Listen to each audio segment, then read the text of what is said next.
It was about 5 or 6 weeks ago that Victoria spoke to a group of 600 people at a Rotary Club, and she's going to be giving the same speech to us today.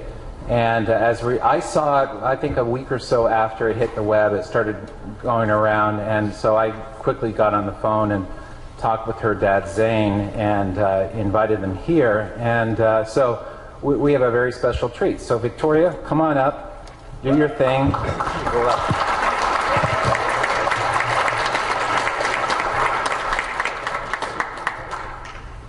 Have you ever wondered why Canada is in debt?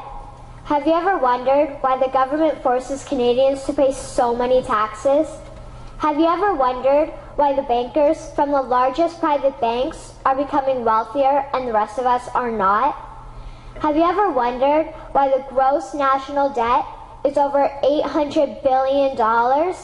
Or why we are spending $160 million a day on the interest of the national debt?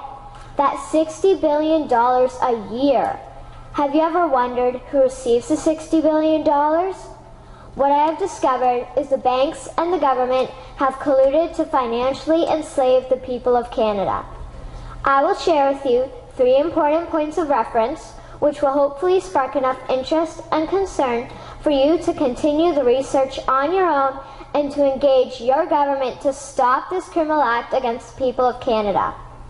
First, we will briefly examine the Bank of Canada. Second, we will see how our banking system works today. And lastly, I will offer a viable solution that we can petition our government to implement. A very little known figure in Canadian history is J.O. McGeer. He was a lawyer, Member of Parliament, and Mayor of Vancouver. His contribution to Canada is probably the greatest in our history.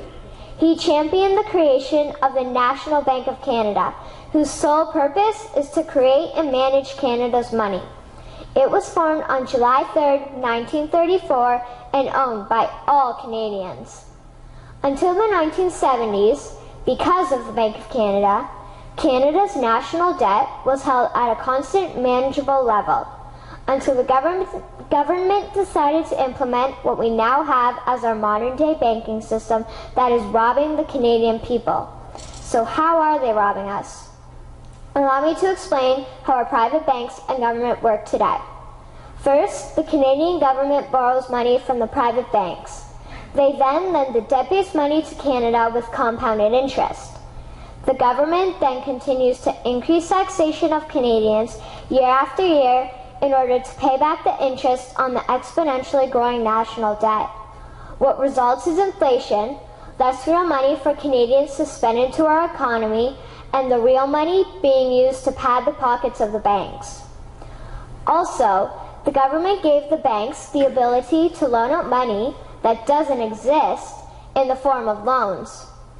When a bank gives you a mortgage, which literally means a death pledge, or a loan, they don't actually give you money. They click a key on a computer and generate the fake money out of thin air. They don't actually have it in their bank vaults. Presently, the banks only have $4 billion on reserve, but they have loaned out over $1.5 trillion. To quote Graham Towers, each and every time a bank makes a loan, a new bank credit is created. New deposits, brand new money. Broadly speaking, all new money comes out of a bank in the form of loans. As loans are debt, then under the present system, all money is debt. What I find interesting is even Jesus, in Matthew 21, drove out the money changers in the temple because they were manipulating the currency to steal money from the people. The private banks are just like the money changers in Matthew 21. They are defrauding and robbing the people of Canada, thus their freedom, and they need to be stopped. How should the banking system work? In an infamous interview, Mr. McGeer asked Mr. Towers, "Can you tell me why a government with power to create money should give that power away to a private monopoly and then borrow that which Parliament can create itself back at interest to the point of national bankruptcy?" Mr. Towers replied, "If Parliament wants to change the form of operating the banking system, then certainly that is within the powers of Parliament. In other words, if the Canadian government needs money, they can borrow it directly from the Bank of Canada. The people would then pay fair taxes to repay the Bank of Canada. This tax money would in turn get injected back into our economic infrastructure and the debt would be wiped out. Canadians would again prosper with real money as the foundation of our economic structure and not debt money. Regarding the debt money owed to the private banks, such as the Royal Bank, we would simply have the Bank of Canada print the money owing, hand it over to the private banks, and then clear the debt with the Bank of Canada. And yes, we have the power and lawful right to do so. In conclusion, it has become painfully obvious, even for me, a 12-year-old Canadian, that we are being defrauded and robbed by the banking system and a complicit government.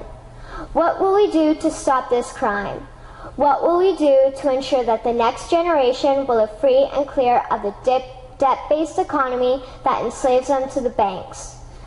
Margaret Mead said the following, and I hope that all of you remember this. Never doubt that a small group of people can change the world. Indeed, it is the only thing that ever has. Thank you.